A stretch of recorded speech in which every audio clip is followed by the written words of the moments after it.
Dude, it's very good. It's that same feeling again, you know? Done it again. I haven't had this feeling in a long time. They've done it again. Yeah. Oh my gosh. Well, look, we're back, Zach, in the commentary booth. This time doing commentary on our own game. We've come full circle. It's an inception moment for us. Thank you guys for being here. We're going to be showing off the Hubworld Aidalon brand new game from Earthborn Games. It is a beautiful game. We have played a bunch of it. It's very, very good, and we're going to show you one of those games here today. Now, you should know before we even dive into this, we're going to do two things. We're going to give you a quick tutorial of how to play the game, which is really important. And then we're also need you to know that you can get these preview decks for free. You just pay shipping from our website in partnership with Earthborn Games, and we will send them directly to you. You can have the exact kind of experience that we're about to show you at home, at the pub, at the game store, wherever you want to play, if you take advantage of that offer. Now, I don't know how long that's going to run, so assuming it's within the first X weeks or months of this happening, that will still be the case. If it's years later, then you probably missed it. Zach, so what are we going to do? Are we going to go right to the table and give people a quick tutorial of what's going on here? I think tutorials are maybe a bit aggressive. An overview. Quick start rules. This is preview decks. You can get the decks. You can try the game yourself. But just enough to have an understanding of what's going on at the table. And I think by a basic understanding while watching us also play and then yabber on while we're watching it ourselves here in the commentary, I think you'll be able to pick it up. It's a really intuitive game, and there's not a lot of complexity to it. So in terms of stacks and stacks of rules, it's not a 90s CCG is what I'm essentially saying. Everyone watching it. So yeah, I'd be curious. Do you think you can give us an overview? Yes. In, I don't know, 3 to 5 minutes? Yeah, let's go right to the All table. Right, hit me with it. Okay, so this is not Netrunner, but if you're a Netrunner player, you'll recognize a great deal of the concepts here. I'm going to assume that you're not an ex-Netrunner player whenever I explain this. So the first thing is the main action of the game is going to be delving into your opponent's deck, hand, or discard pile, or their grid that you see in front of us to find what are called agents. And when you find an agent, if you have the correct number of resources, then you can secure that agent, bringing it over to your side, essentially capturing it and scoring it, and that's going to be the goal of the game. Now, you need to do that 3 times. 3 different agents from your opponent's deck, hand, or discard pile or board, and once you get 3, you win the game. So basically, we're going to be building out our grids, and then our opponent is going to be exploring those different lanes of the grid to try to find these agents. Now, the grids themselves, you can see on the table here, I'm going to go with the right side of the board. That's UZAC, technically. So the top side of that's known as your commons. That is the end of the commons is your deck. So if you get to the end of that commons area, then you get to start looking at cards from your opponent's deck. All right, that's great. Makes sense. In the middle there, you see is the council. If you get to the end of the council, you look at cards from their hand. And then on the bottom there, that is the archive. So if you get to the bottom of that grid, row, or column, depending on how your brain's working, you will look at their archives, which is face-down cards that they've discarded. So we're looking for agents. Once we find them, we have to typically pay some kind of cost to secure them. And we're going to go back and forth passing actions. We're going to do that 3 times, and then we're going to reset the board, gain more money or credits, or in this game it is called shards. And then we're going to draw a card. We're going to get our actions back. We're going to flip the first play to the next person, and then we're going to take off yet again, delving into our opponent's town square, if you will, looking for these agents. Yeah, I think that's a really good summation of kind of the macro. And then we'll dive into our first turn, and we can break down, as we're taking the various kinds of actions, what they are and how they function. I think one of the most important things to highlight before we're there is that when you do successfully delve into any of the 3 lanes in the grid, you have the opportunity to increase your opponent's heat. So you start with 0 heat, but you can pay 1 plus however much heat they have. So if it's 0, 1 plus 0 is 1, to give them a heat. And heat is universal, so no matter which lane you're delving into, heat applies and can be added. And the number of heat is going to determine how many cards you get to look at. So if you successfully delve into their commons and they have 4 heat, you get to look at the top 4 cards of their commons, which of course increases your odds of finding those agents that you're after. So that's a lot to explain in a single delve, which we'll get to pretty early in this game. But I think that's all you really need to know before we start breaking it down play by play. And to your point about heat, what this really does is it kind of puts a timer on the game, because as you're successfully delving into your opponent's areas, you're giving them more heat, which is going to mean that you see more cards, which means that over time you get more and more likely to see the things that you're looking for. That's right. So let's kick it off. Let's get started right now. All right, and there we go. We're kicking it off. Now, it is the best mulligan in all of card games. It's the one that we always... the perfected mulligan. We always believe should be the case for games, which is you look at your opening hand, you set aside any number of cards, you redraw that number instantly, and then you take the set-aside cards, shuffle them back into your remaining deck to form your deck for the game. Yeah, and we each have a seeker, which represents the character that we are in this game, which indicates starting hand size, starting shard count. And so in this case, we're both starting with 5. Yeah. So you can set any number aside, but you'll see you do right here. Draw that many back, and then just shuffle those right back in. So 5 cards, 5 shards, and I believe all the seekers in these preview decks are going to have the same starting everything. That's correct. So no worries there. You don't have to really care about that number quite yet. And our seekers make us play the game pretty differently. There's a number of ways that you can play based on the seeker that you have. Yours, Goldie, is particularly, I would say maybe aggro, sure, if you might say that, because as you get heat, then you're going to be able to get more shards. So it kind of puts the onus on me to say I can't fall behind in giving my opponent heat, or you get a big advantage. So I might be making delves that I don't want to make. I might not. I might spend money on heat that I don't really want to spend money on. So there's a lot of pressure that Goldie creates.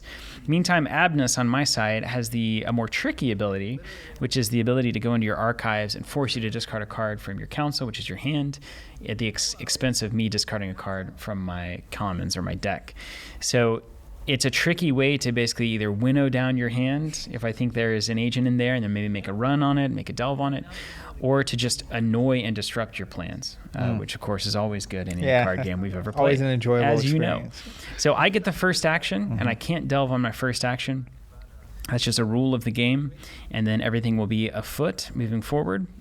And so I'm deciding I can draw a card, I can gain a shard, I can install a card here, put something face down, and there it is. Which you did. In front of the council. That's right. And you could install it anywhere on the grid. Anywhere on the grid. You don't have to stack it or a certain order. You put it wherever you want on the grid. Anywhere you want.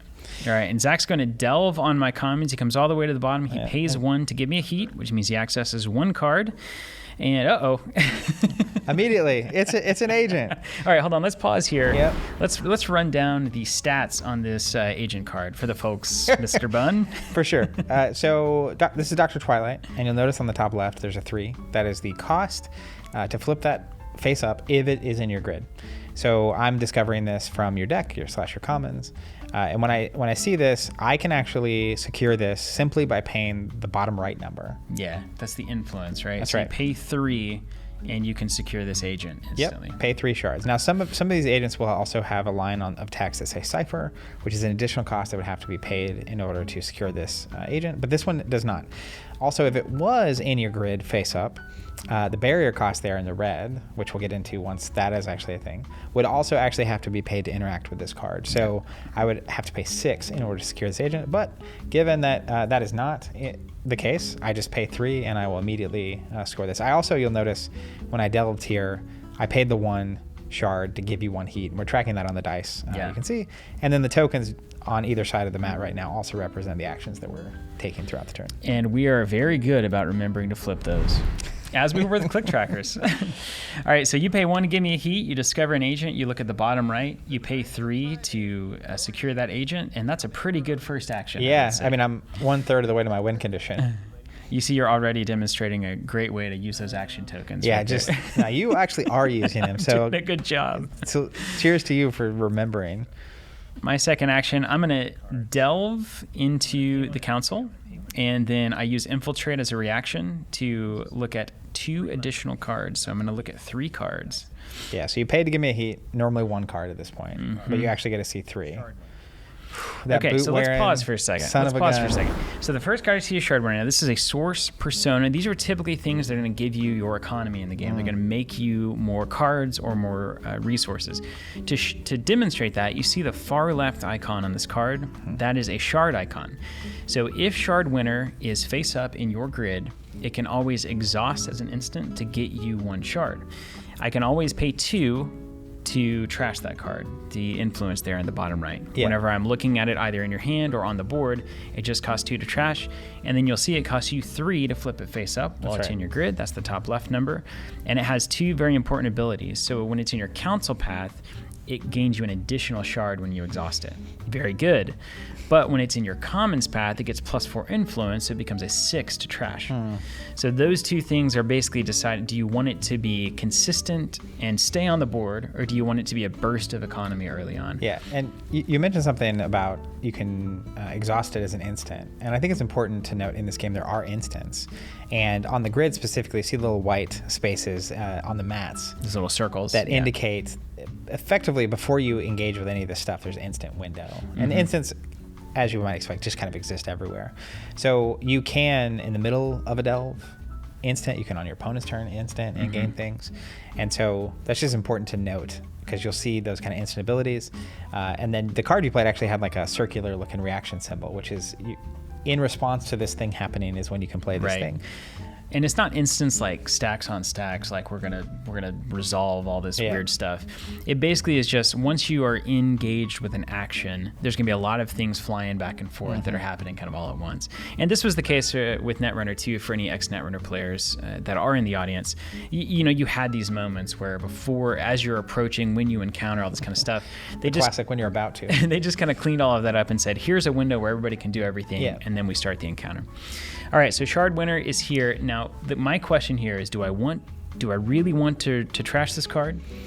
Even though you haven't spent any actions or time installing it, we know in these preview decks that economy is very important. I'm thinking if I could rip this out of your hand, then maybe you can't get your engine up and running. I actually don't remember what I did. Which is part of what makes this so exciting. And you did. I trashed it. Yeah. Well, I love that capricious informant. And another Shard Winner. Bummer. And I don't have enough money. You see 4 and 2 on the trash cost. I only have 1 credit. Or a shard there, so I can't do anything. That's going to be impossible to break. So we'll use some terms somewhat interchangeable. We'll do. You mean the 6,000 Netrunner games that we did commentary over aren't still lurking there? Yeah. All right, and then it's back to you, and I've only got 1 shard. We like that. So even if it's a protective card there in my council face down, I may not be able to. May not have the money to send it face up. And if you only have 1 shard, there's not a lot of scary things that you could do. Absolutely with that card. True. Gain a credit.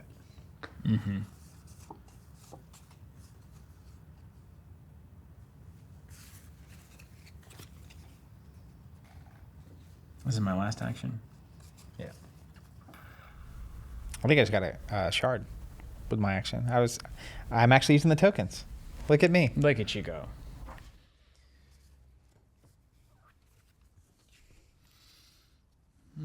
I'm pro playing now. You're coming down the council there? No, it's your turn. Oh, it's my turn. Yeah, we're waiting. I just gained a shard, and you're gonna mimic me. Yeah, money, man. Ugh, it's everything. And there you go. Yeah. Install this.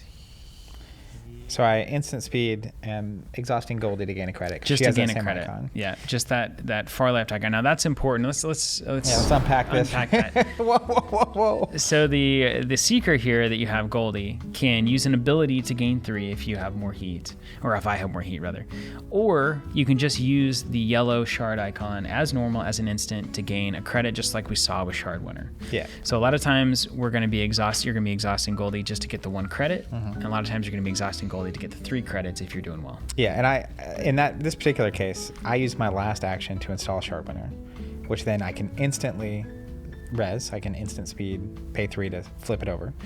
To do that, I had to tap gold or exhaust Goldie to gain a credit.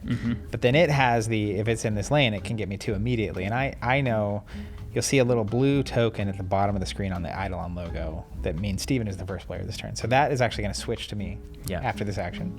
So we get what in the video we'll refer to a lot of times as a back-to-back, because I'll get to go here and then I'm the first action next turn.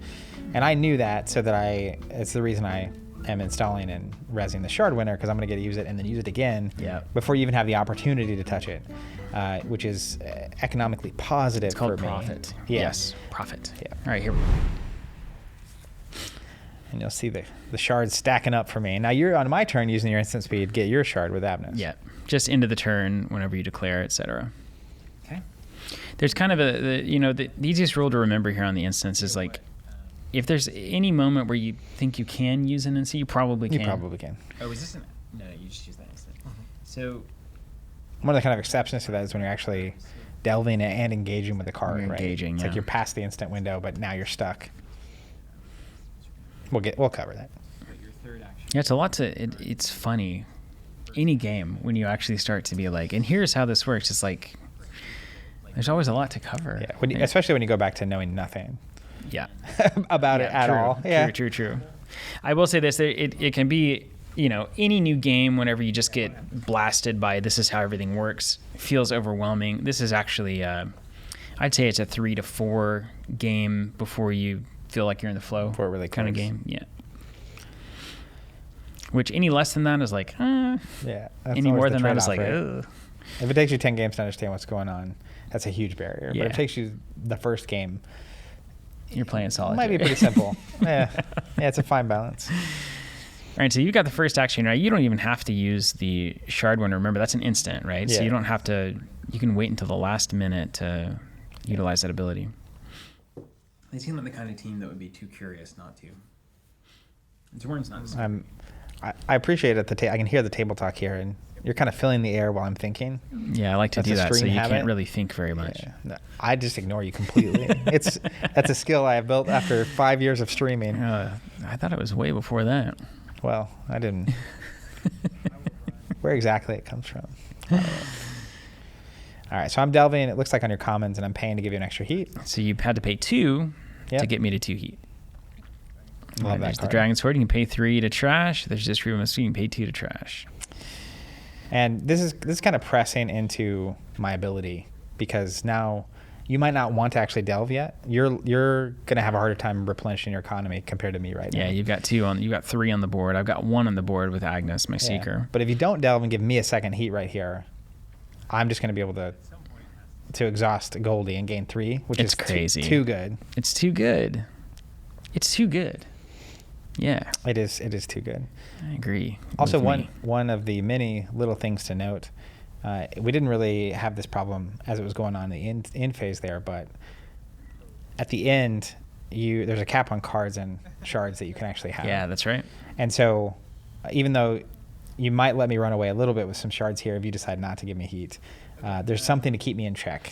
That's the story of Hubworld, ultimately. It's like the grid is contained. You can only have 10 credits, 5 cards at the end of the refresh phase. So it's very, very cool that they were able to solve a lot of the issues. So you delved into my hand, and along the way, you trashed my shard. All right, we got an agent. Hold the phone here. You trashed a card on the way. Then I trashed that shard winner. Then you got to my hand. You gave me an extra heat, and now you get to see 2 cards from my hand, seeing the Telemail and Rory and Bug. Rory and Bug being an agent. And as you'll know, I have 0 money currently. 0 That's a shards. sad moment for 0 one of us. shards. Yeah.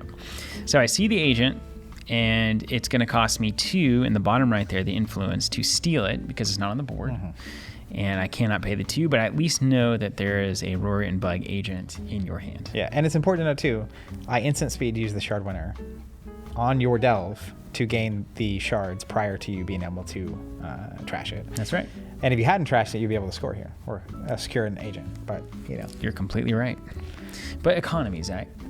We played these games for too long. You can't let that. You can't let it go. You can't let it get away. I do think it's really important strategically to use your delves to trash cards when you actually want to make a delve there. Yeah. That is making those 2 things align. Sometimes you have to delve just to get rid of something, even though you do not want to delve in that grid, part of the grid. It's compression. All right, and then you come in to the commons. I go to 3 heat. And so you see 3 cards. Yeah. And you do interact with these one at a time. We do it pretty quickly because I know that Zach's not going to trash anything with no money. But you would do one, and then they would say either interact with it or not, and then the next one interact or not, etc. Yeah, I'm putting so much pressure on you here. You're talking about Goldie being aggro. Yeah. You have an extra heat now with no money.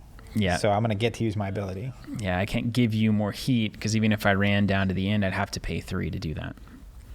So, all right, let's put something there in the comments, maybe spook you a little bit. And there you go. You got it. You figured it out. You got the 3 money, Zach. Our little mini game is over. That's so... And now I get the back-to-back. So I get the last action of this round, and then we refresh, then I get the first action It's of the such next. a key part of the flow of this game, actually, making use of that. Oh, look at that. No shards, but he's just installing a madman. They're all zero to forge. Yeah. So everything's fine. Instant... Oh, there it is. Install Instant Abness using the Shard ability to get the Disagreeable Inspector for 1, which then uses its Shard ability. So now we have gone to 1 total. It is shard. one thing that is nice. There's like a cap to the shards, but also with the instant speed credit or shard generation, sometimes you forget your opponent has shards. Yeah. Even though they don't show They're like banked. It's like, oh, you don't have any shards, you can't do anything, and then actually you're like, shard. Here's I have 5 shards, you just can't see them. Gucci. That's right. So then we shard and card on the refresh phase. That's where everything unexhausts. We gain a credit. So what do they call it? We gain a shard and a card. And I think it just needs to be a recurring bit of us getting those words wrong. I thought we would have it fixed by the time we were doing this commentary. There's no way. There's not a chance. No. You don't have it. You can't. Your brain can only is talking. It's not terminologying. Right? I don't. Is that the excuse? I try not to understand what. Is my that brain why is when doing. Andrew is watching this, he's going to be cringing every time we say Every credit? time. And run. Oh, and look at that guy installing the cards the wrong direction. Now that's a different kind of psychopath. That right there. means that I'm thinking real hard right now because I should never let that stand. I'm disappointed in myself. That is wild. Also, your deck is upside down. Everything's. Is that how you have your deck? No, normally? you just got to know that's how that's why I'm overwhelmed. I actually do have my deck like that usually because I like to draw and see the top of the card first. I take flack from holding my cards. Well, right to left or left opposite of what most people do, I guess. It's this is a different level though. You can definitely dog on me for that. I think that's fair. Some of the cards being front, like in the grid, different ways. This is bothering me as well. The council. It looks like if I'm not mistaken, you're delving into the council. Unless I was just looking at that, I might just be trying to play some hardball here. Just a fascinating thing. I think you're the first player, and we both have 1 spent action. So I think you're just looking at your. You think I'm going? Yeah. I'm a little curious. It's a little mini game here in the commentary. How long will it take you to notice that card's upside down? And I know that it costs. Roy and Bug's so good. We know Rory's in the hand. And you're wide open. Let's see. Oh, come on. Put it back the right way. You were so close. Like, I even looked at it, so I knew it was wrong when I looked at it. Yeah. And I'm killing some time taking pictures of my cards. So, And I really love seeing when they're good boys in a card game. The Griff Dogs and Gudnak, but I didn't know that the first time we played with these decks way back several months ago, there was not art on a lot of it. Yeah. So I don't know what a Rory and a Bug is, but yeah. Well, now you do. now I do. Then we got to go 3 there, and then we can't steal. And it's basically like... But then you ice potentially count. So yeah, see, this is old Netrunner brain starting to get activated. I think that will be, for people playing this game, a boon most of the time. But it's a trap a lot of times too. I think you need to break the habit up front, and then you take what you need with you after that. It'll come back. The things you need will come back, but get rid of the rest of it. I do get that. Yeah. So I'm going to gain a credit. All right, just gaining a credit the hard way. My least favorite thing to do in all of card games. That is a rough way to spend an action. We do it a lot, though. Yeah, I mean, I like that. I feel like it, I'm not saying we're professionals at this game at the moment, but it did feel like there were a lot of moments when we were playing and filming these that drawing a card or gaining a shard was actually worth doing. Yeah. All right, now let's pause here for a second. Yeah. So you throw a face down card in your grid there in your commons path. Now, this is one of the fascinating things about Hubworld. That could be the agent. That could be Rory and Bug right there. And whenever I delve into your commons, I can optionally look at that card, and if the problem with doing that is if there's any discover icons on it, they fire. Yeah. So if I see the card off of your commons, your council, or if I'm peeking on your grid before it's forged, those discover icons can potentially do damage to me. So it's kind of like traps in Netrunner. There are downsides to looking at cards, but most of the time it's fine. But you're worried about it all the time anyway. And because we've only played so many times, you don't know the full extent of what's the possible downside here. Yeah. And it's worth noting too, if you delve on a lane before you approach each segment, basically, there's an instant window where those things can be rezzed.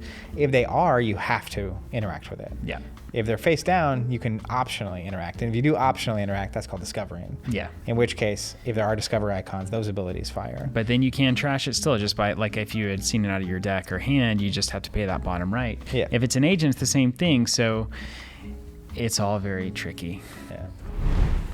But I kind of notoriously never look at those cards, which is definitely never going to bite me in this game or any game of Hubworld. Not never.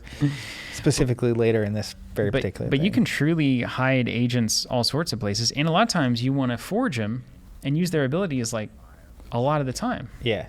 The fact that they have very powerful abilities on them and you want to play them, I really love that. For breaching your stuff. For here. So what just happened here? But hold on a second. Oh, What? This is your last action? last action. Yeah. Okay. Yeah. So at this moment. So we're coming into the council. Give me just a second. Let's pause this for a second. So delving at your hand, which is the council, at the last instant window before what is called accessing in this in Hubworld, the equivalent. Assuming that Rory and Bug are in my hand. Yes. And I only have, I think, 4 cards. I also have 2 heat. Your odds are getting pretty good. And you've got a stack of 5 shards here. And at that last instant window, I gained 1 from the Disagreeable Inspector on my board. And then I gained 1 from Abnus's shard icon. So both of those are instants. And now I'm going in with 5 shards. So I know I have 2. If I encounter Rory and Bug, I can steal. And then otherwise, maybe I can use the other 3 to trash stuff.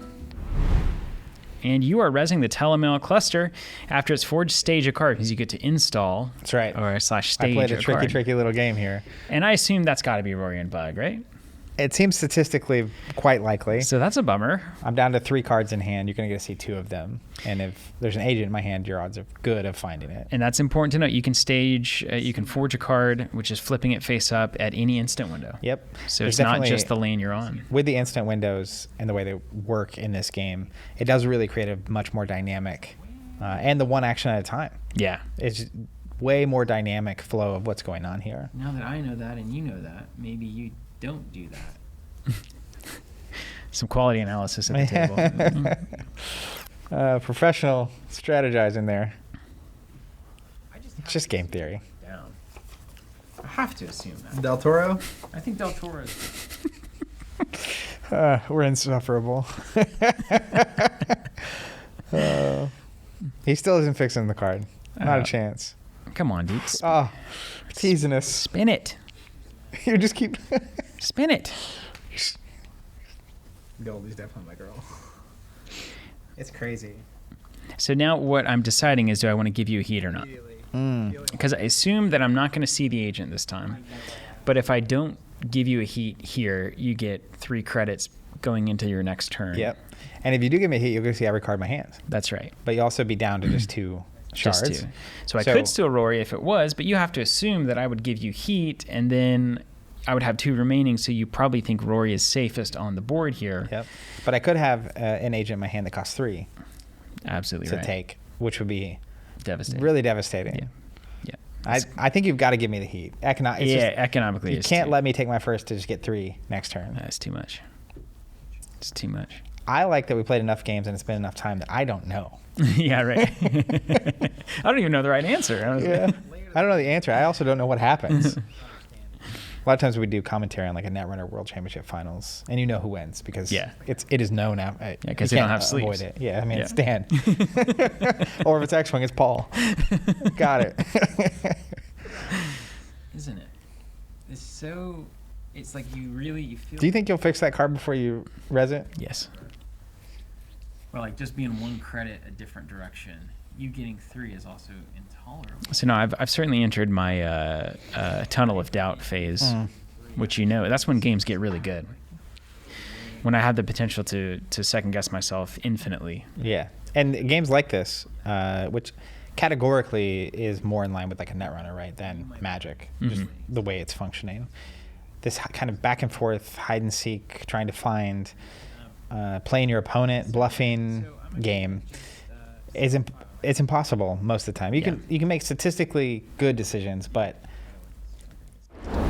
even then, sometimes it's just about reading your opponent. Speaking of statistically good, so I chose not to give you heat.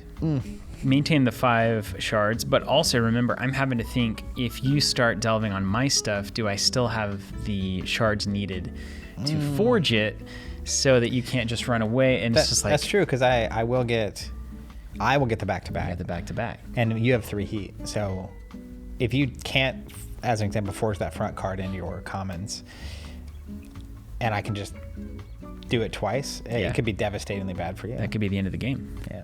All right, so we're going to access 2 anyway. Capricious Informant, the Lizard, and Fun Run. Okay, Fun Run, a great card.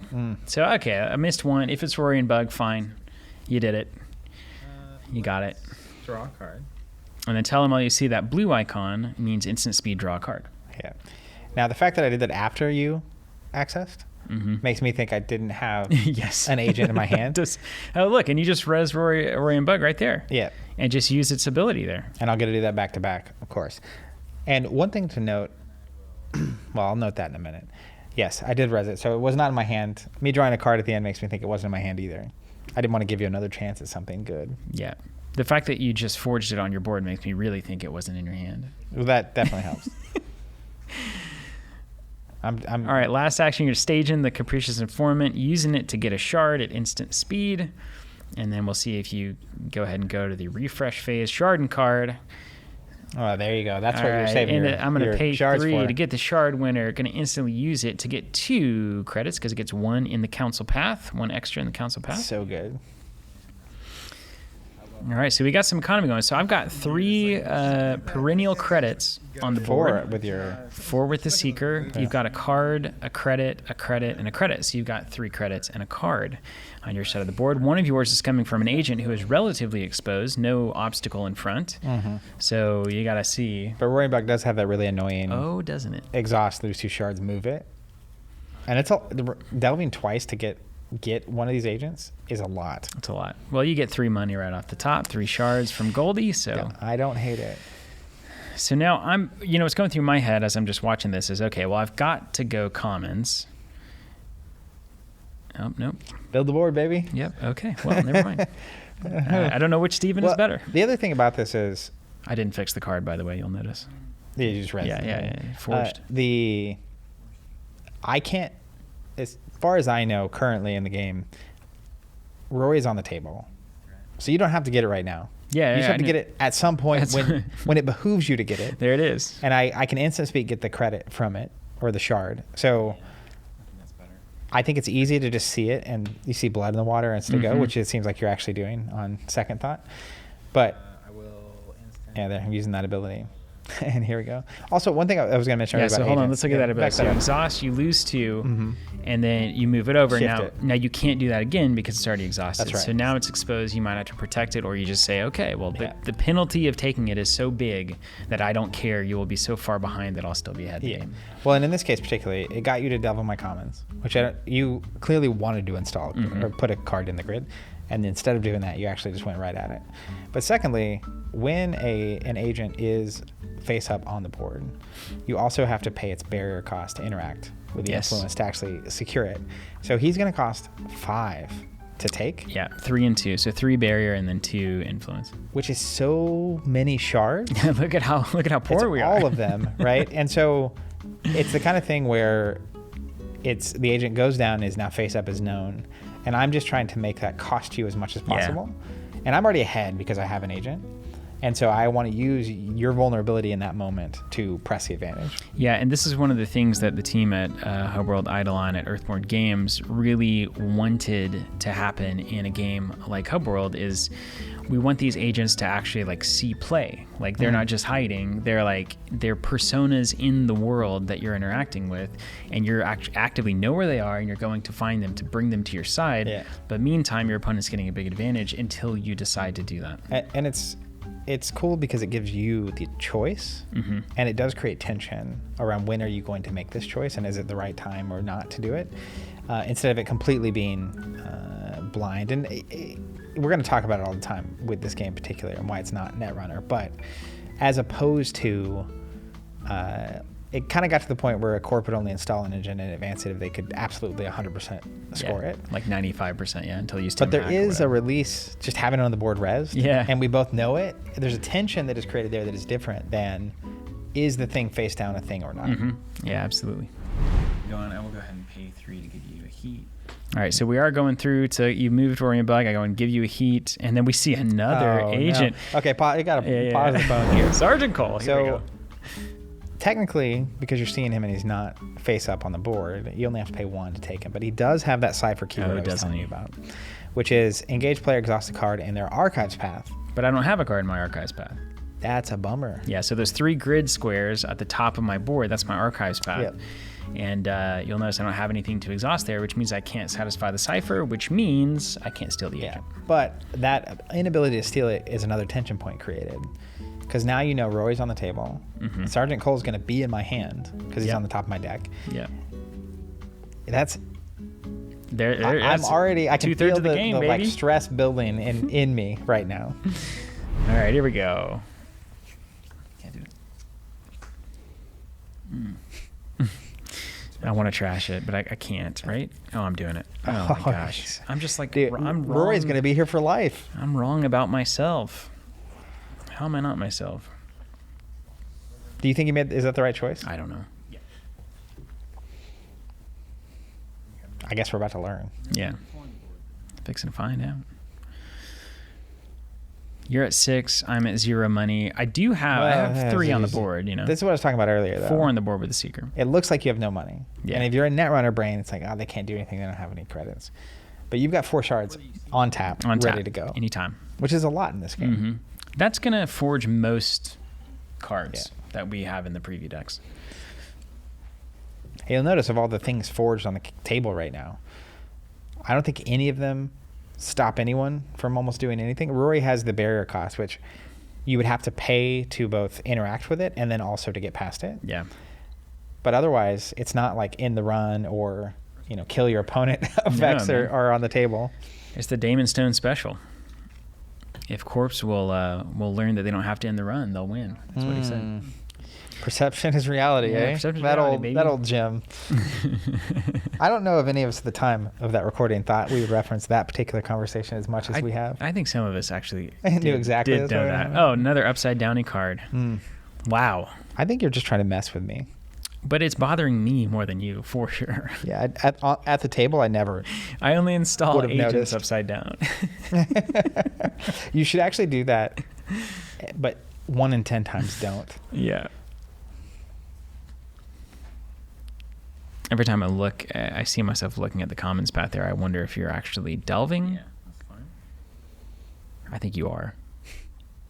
You need to give the chop. You have shards. You have no shards showing. Well, there's one, so we'll go ahead and do it.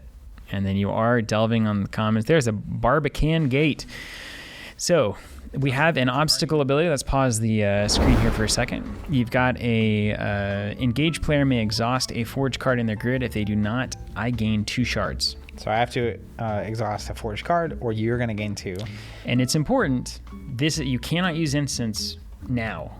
You're There's in an instant window. You're in the party. Once we're discovering engaging with a card, you're in the party. Yeah, so more. you're engaging now, which means you can't use the credit ability on anything to then deal with any of these abilities. So you have to exhaust something, or I gain 2. You can optionally do that. You can exhaust your Capricious Informant there on your grid, or not. Yeah. Now the eyeball icon here is the discover icon. So if you hadn't flipped this over, I haven't forged it. Yeah. Forged it. and I decided to look at it If anyway, you took a little peeky, then you would have gained a shard. I just gain a Just like a shard. little penalty for looking. Just Although it could have been an easy. agent, so maybe I'm inclined to look. And then we'll reference here again the red barrier cost. So for me to effectively engage with this card, I have to pay that. To keep going, yeah, to basically keep going through. If you imagine, I mean, they did it, I mean, they're not dummies, I guess. You go top to bottom. Yeah. So you resolve any of the abilities that are relevant at the top of the card. Then you have to go to the obstacle cost there in the bottom middle. If you pay that, then you can optionally trash using the influence value in the bottom right. And then after you've done all of that, you can continue through. Yeah. You can also pay the barrier cost and then not trash it and keep going anyway. Yeah, just keep Just like a going. tax now every time you go through it. And let's see, I don't think you're going to trash that. I definitely wouldn't. 4 is so much for that. It's so much. So you are going to exhaust your capricious I informant. love that art on that informant. So I don't get 2 shards. Yeah. I can either have one and give you 2 or not give you 2. Yeah. You continue. Instant window starts. I am the defending player, so I go ahead and get the first instance, and I'm going to go ahead and gain 2, and then immediately res a dragon sword, gain 1 from the dragon sword, and while it's forged, everything in a cardinal direction next to it is +1 influence to trash. Yeah. So your Bummer. mustachioed man, I forget the name The of him. informant, yeah. Informant. It goes from a 2 to a 3 for me to deal with. And that's a lot. You keep building your board and economy, and it's painful because even if I do trash it, You did it. you can still just put something else next. Yeah. And that horde is a crazy good card. Here comes a 3-card access. Waterway Fairy, so you could optionally trash that for 3. You're not. Capricious Informant, you're leaving that. You could trash for 4, and Likely a Trap can't do anything with that card. But I can. But you react with a run. fun run and gain 3 credits because it was a breach on commons. 0 for 3 is good, especially when it doesn't cost you an action. Oh, yeah, it's real good. We can still do that math. Yeah. Nothing's changed on that math. Card for 3. Yeah, card for 3. Was that Infiltrate? What was that? Easy Mark. Easy mark. Easy Mark. Yeah. What was the 5 cost? There was one for Corp Runner, right? It was Easy Mark, but you don't even have to Hedge pay fund. the action for it. So it's Yeah, even that's better what I'm than saying. that. No Yeah. action to do this. Hey, look, it's another Disagreeable Inspector at +1 trash cost because of that Dragon Sword. Your board is miserable. It's going to keep getting miserable. See, I'm building a beautiful monument to Hubworld, and I'm you were trying just to stealing agents. Win the game, yeah, very quickly. End of turn? End of turn. Card and a short card. And you will note, you guys probably can't see it unless we're cutting to the shot, but I am referencing this sheet of terminology because it's the hardest thing on earth to say it all correctly. All right, so trashing is called breaking. No, wait. I thought Yeah, break it. break it. So if you break it, it goes to the archives. If you break it and it's an agent, you secure it. Otherwise, you exile I think we need to have a live react with Andrew. it. Just to see We when work we say so those hard words, on all we're these like, terms. Yeah, we're just old Netrunner players. It's amazing how all this stuff stays in your brain. Yeah. What isn't in there because this is, you know? Does it work that way? Looks like you're delving on my The counsel. love for your family, So I can at least threaten to steal. for example. Go there. I almost got you to go past the action. All right, do you know where you are? You're delving on my counsel, I believe. And you're gaining So Rory and shards. Bug and then... Oh, no, we're going on the commons. Yeah. And we'll shift these bad boys. Oh, come on, Zach. So I was going on the council. To get Rory I was and going to go go to get my Rory hand. and Bug. You res a Waterway Fairy, which says shift cards in the grid. Yep. And then you shift Rory and Bug back over. Which is really annoying because I'm going to pause this. Hold on a second. Because yeah, it's really annoying. What do you mean it's really I have a annoying? double move on this turn, right? I Yes. didn't even use the ability to lose 2 shards and move it. Yeah. So you ran council. Now to get Rory, you're going to have to run commons. And then run it again, like 3 runs Yeah, in a then run in a council, row, 3 yeah. delves. I was on a good not say the word run, but I guess it's anyways delves, and you only have 5 shards, so it's gonna just be time taxed. Not a time. It takes 5 to get Rory. Yeah. Now the upside is you do get accesses at the end of the rainbow there, Yeah. ideally, and it's worth noting that anytime you shift a card, if you're shifting it into a space that has a card in it, you typically switch them. Yeah. That's usually what happens. All right, here we go.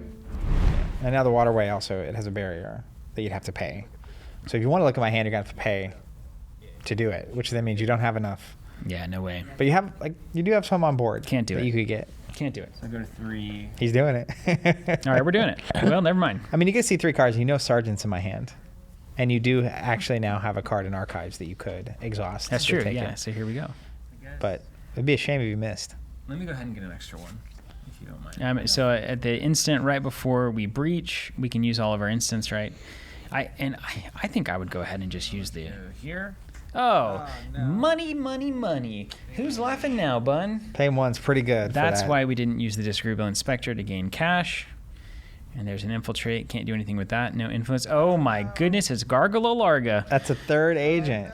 Engaged player exhausts their Seeker as the Cipher. I can do that. I pay 1 and secure it.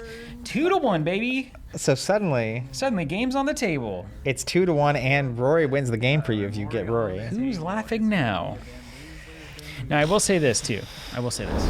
For all of y'all out there. 2-1 turn is wild. You will learn the 6 Seekers in these preview decks, and some of them have ciphers, and you will know what those ciphers are going in. But until you do, you are going to get face checked often and say, oh my gosh, I was so close, but I had already used my Seeker, and I didn't even need to. Yeah. I got the credit just to trash stuff, and so you keep stuff up once you know these ciphers. I assume in time there will be so many different cipher conditions that it'll create this tension point where you want to access agents before you do anything, and there's the pressure of which of these cards do I exhaust to get credit, like to get shards, because I know I'll need the shards to do any of the stuff. But also, you can imagine if you gain the shard from your archive card here, I would be devastated. now you have to make a run again at some point to or go. my Seeker. Yeah. Devastated. Devastated. I gotta start. But as it is, I'm elated. There's Suddenly nothing ahead. like it, man. See, this is the thing about the Netrunner system, why it's so good. Yeah. Like that dopamine rush is not at all like getting your 4 strength thing to trade with their 3 strength thing. Yeah. It's not even close. Yeah. Although The using a discovery siege giant to element. throw, but yes. And the hiding, just playing this type of game is a very different psychological experience for sure. You just never know what you're going to find, right? It's discovery. Hopefully you do find something. Discovery.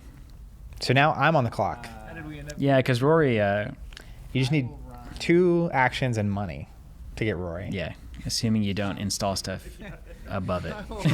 Shooter McGavin. The old Shooter McGavin, Zach, Delve. Play 1, and I'll tap this to not let you get the thing. Okay, and then exhaust the Capricious Informant to satisfy the Barbican Gate. I'm delving again. You're coming into the commons. Yeah, I think that's a good look for you. And then do you want to add heat or not? I gotta pay to steal stuff, so yes, there's 3 of them. That's a tough call. All right, Capricious Informant. Likely trap. So I'm seeing 1 new card. Yeah, not great. Uh-oh. Oh, but Granny it is Smith. Anti-Ruth. Uh-oh. Cypher, engaged player loses an action. You can do that, and then you have to pay 2 to steal it, to break it, and get the secure. And I'm going first this turn. So I will be down to 2 actions, which means you'll get 3 actions in a row. Yeah. So let's pay 2. And I'll lose So you're doing it. Pay 2, lose an action. But- Anti-Ruth, 2-2. I need to win now this is Yes. because you're going to get 3 in a row, and there's no way you can't get enough money and get to. Oh, I agree. okay. You would see 1 additional card in the, if you run commons, you only see 1 card, so that's not It's worth not it. great. Game point on the line. Wow. And I know where the winning agent is. You do not. Do you? It's right there on the board. Oh, yeah. I thought you meant the one I needed to win. I was like, No, I don't know where that is. And I do like the agents not having, like them all being worth the same, Mhm. and you only need 3, because now we know we're on game point. Yeah. Yeah. That's right. And this is my favorite thing about multiplayer Hubworld as well, is that in Oh like my a goodness, it's 4-player so game, good. you have to steal an agent from your 3 opponents. Yeah, 1 each. 1 each. Which is just like, of course, that's That that works That so makes good. the action work. Yeah, and then the grid also being finite makes a multiplayer scenario reasonable. Yeah. I'm very excited to play this game multiplayer. Yeah. Maybe that's where we go next. It's also beautiful for webcam because you have easily accessible grids on both sides of the game. You don't interact with each other's grid. At least not yet. There Yeah, might be so- some sneaky cards you play far in your as we opponent's know. stuff. Yeah, a covert agent. You shuffle into your opponent's deck. All right, so my second action, I gain a credit, looks like. the hard way. You just need money Yeah. and actions to Rory. That's all you have to do. Yeah. 2 actions with enough money to get Rory. 2 actions and enough cash. And remember, you got to have 2 to move Rory. So you've got to keep 2 in your bank. And you're going for the hand. And that's good because I'm either going to have to spend some money to That's right. try to stop And you. if you spend money, I do. I'm buying a lot of time here. Yeah. But you're going to see every card in my hand. Die at the table. I don't have P3 for. Oh, you Okay, are so we're doing it. So Yeah, so that's a hint. You got the sauce in the hand here. So I can immediately, first thing that happens is the encounter icon here. We'll pause this for just a second. So we see the top icon is encounter icon. That's what happens when a forged card is engaged with. So I can shift an unforged card. Oh, I shift an unforged card in engaged player's grid, which is your grid. Whoever is delving is the engaged player. So I can shift a card in your grid, which is very good for me. But it has to be unforged. Yes, that's right. So Which I don't have currently any is currently. 0. But you can imagine that is chaotic. It has happened before. You remember Yeah. a few of those games. Yes. If this had been a peeked at card, a discovered card instead, you can exhaust your seeker, shift a card, and engage player's grid. So a similar kind of ability, but it's forged or unforged on that one. And then meantime, you got to pay 2 to get through, 5 to break it to get it off the table. So if you spend this 2 to get through, you can't then shift Rory. But you're also now out of shards. Stacks on stacks. So you're going to need to gain So the I shards need again. to, But so you I res need this to. once, and then it's there. Problem Yeah. is, Yeah. I don't know the cards. But the problem is that there are multiple. Look at that. That cost 1. I have to have 1. You got to have 1. That's You right. could steal this. You couldn't steal this one if it's this But you do have the instant ability on Goldie and some other stuff on the table. You could use Rory at the last second. money off of Okay. but I'll pay 2. Well, I know you can't take Rory now. So I'm going to pay 2 to go through the barrier cost. Yeah. At minimum, I think I can to exhaust Rory to gain 1. Yeah.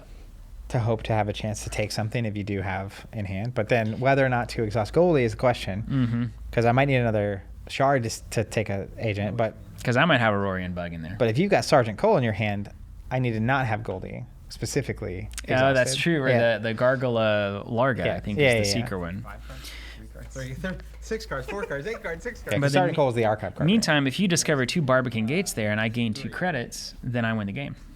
That's right. Doesn't matter. Waterway Fairy, no Discover icon. Oh, no, it is Sergeant Cole. You got to Is he exhaust the- a card in your archives path, but it's exhausted. So I you would win can't if I could take that. You can't secure it. And now I've also only got 1 shard. Okay. Game's on. Okay, so now you know where Sergeant Cole is. I know where Rory and Bug is. Yeah. Game point. We both know where it's at. And here we go. But you can do shenanigans. You're gonna have actions, right? You have this one, and then you get the. Yeah, I get back to the back. I'll be first player next turn. Oh, that's right. So you get because this one. You had the weird lose in action to steal. I wish I had the back to back Yes, that would be very good for you. because like I've got to put that somewhere. I've got to do something with that. Well, as long as you put any card on the table, I at least have to wonder Mm-hmm. which Which one is play it? to go. Yeah, And you give yourself a 50-50 shot of me getting that wrong. that's true. And I'll have to pay to get through either because you have a barrier at the front of the grid, especially if you put a card in the Mhm. commons. Oh, you're out of money too. I'm I out guess of you money. kind of have money though. I have money next turn. Yeah, and then see. So you'll get the first action. You have to miss. I have to make it captivating enough for you to take 2 roads diverged, and then you choose the wrong road. Yeah. And then I gain all my instant speed credits and go for Rory. Yeah. Then you lose 2 and move Rory. Well, I think Can you- your best outcome would be getting me to spend the shards Absolutely. to see the wrong thing. And either way, you're going to have to do that. Yeah. And you've got a bunch of shards sitting on the table too. Mm-hmm. You can quickly get to Rory if I don't have the shards to move I have him. no money, ergo no steelies. Really, in the So we're right down to it. It's close. It is painfully close. Rory on the run. Rory on the run. We need to get all the money. You need to fail. So, right, there's only. So if I'm going to put Sergeant Cole. If I don't put Sergeant Cole somewhere, if I don't put a card down, then you easily run Council and Steal. There's no way that doesn't happen. I could put a card down in Council and overwrite one of the economy generators I've got to potentially create enough of an obstacle value in that lane to keep you out.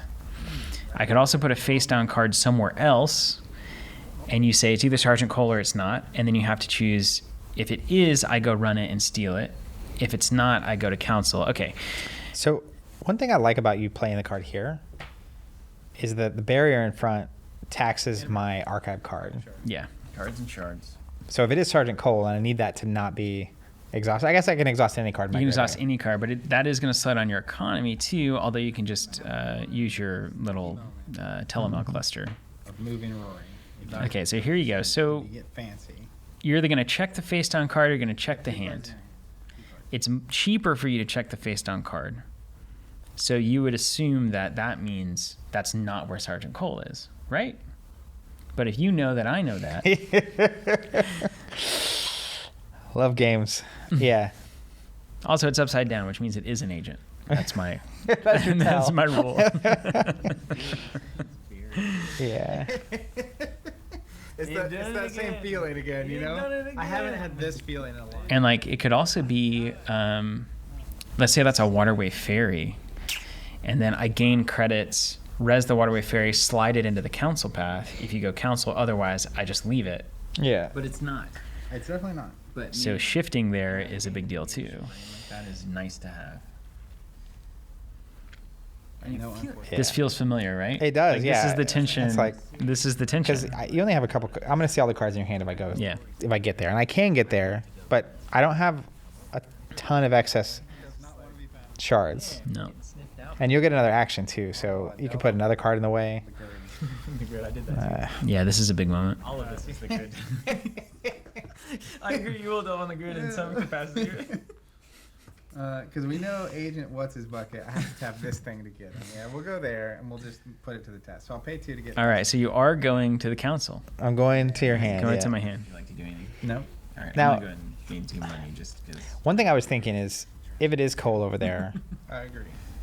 you can forge him, Yeah, and he's going to be more expensive to get. absolutely. That's true. But I only had one. I don't know what his forge cost is. I only have one, but I can sneakily get credit. Oh, it is a waterway ferry. Sure. Oh, no. All right. And then instance. I didn't even think I did that. That's awesome. That's very But now, smart. now I know Sergeant Cole is in your hand. Unless I play another face down card. That's right. Yeah. All right, so Waterway Ferry, it's a 2 obstacle cost, which you cannot pay, or maybe you can. I suppose you can. But I need to Oh. pick this up. That's right. You passed the test. So I have to keep the capricious informant. But if I tap Rory, I can get the credits. You can get the credits. You were giving me a little test there where I could fail. saying if you tapped the archives. And then I. Because now I have just enough shards to actually get through and see. Yeah, I needed you to check commons there, and then I wouldn't res the Waterway Ferry, and then I'd get one more turn. Yeah. So you did it. Here. Nailed it. So I pay Pay one. one. I tap here and I win Exhaust a there, and you game. got 3. That was great. Nicely Well, and done. the crazy Let's thing take it to is, the table if here you for a put second. Detective What's His Bucket. Here. Mm-hmm. I run here and don't get it. Mm-hmm. Do you have a way to get this? I guess I can shift once. Yeah, you can shift once. I have to get to 5 to threaten it. So then I go 2, 3, 4, plus my 2, and I have. So I go and I threaten it. But now you know Cole's here, and then you come through Barbican and steal it because you have the money to do it. But to do that, I have to lose 2 here. Oh, true. Yeah, Um, that's true. So it gets sticky. So this may have been. It just depends on what you think. Yeah, because if you have put him there and I don't run it, the real secret is, can you put anything else in front of him too? Yeah, I had no ice in hand. Yeah. Nothing. Yeah, Well, I did. That's tough. I did have the Waterway Ferry, so this is what I put down instead, which was basically okay. Well, I know I can make him pay 2 more. Oh, you know what's crazy? Come in here. If you put him there, the worst thing I could do is actually if I run here Mm-hmm. and I miss, and I'm not gonna trash that. Then the next thing you install that there, Mm-hmm. so that after I pay to get past it, you pay And flip him up. and you flip him above me. Yeah. So then I have to do it, So and I economically I don't think I can actually. I don't know who would win in that case, but So that's the level of table talk that you expect after a great game has been played, which I love to see. This is Hubworld Aidalon. So Earthborn Games, this is their second outing, the first being Earthborn Rangers, obviously super highly regarded, millions of dollars game found, just one of the greatest, almost genre-defying cooperative card games. I'd say an evolution of the format pretty clearly. and now doing what may well be the same thing for what we used to refer to as the old competitive LCG model, the old living card game model that FFG pioneered. And this is a similar kind of offering. So it's a fixed offering. It's not a collectible game, so no booster packs, that kind of thing. And going to be expansions, expanded card pool over time, and more seekers, more cards for each of these factions, and the ability, of course, to play 1v1 or multiplayer up to 4 players. And you can probably figure out how to do more than 4. I mean, humans are incredible creatures. Pretty insane. But phenomenal game. These preview decks, you can get them on our website right now, and they are free. All you do is pay shipping. In the continental United States, we're looking at about $8 last time that I checked. So $8 anywhere in the continental US. You can try Hubworld. You get 2 decks in that package, and it's a limit of 1 per person. So 1 person can get 2 decks and try it out with a friend. And we hope you take advantage of it. Thank you so much to Andrew Navarro, the team at Earthborn Games.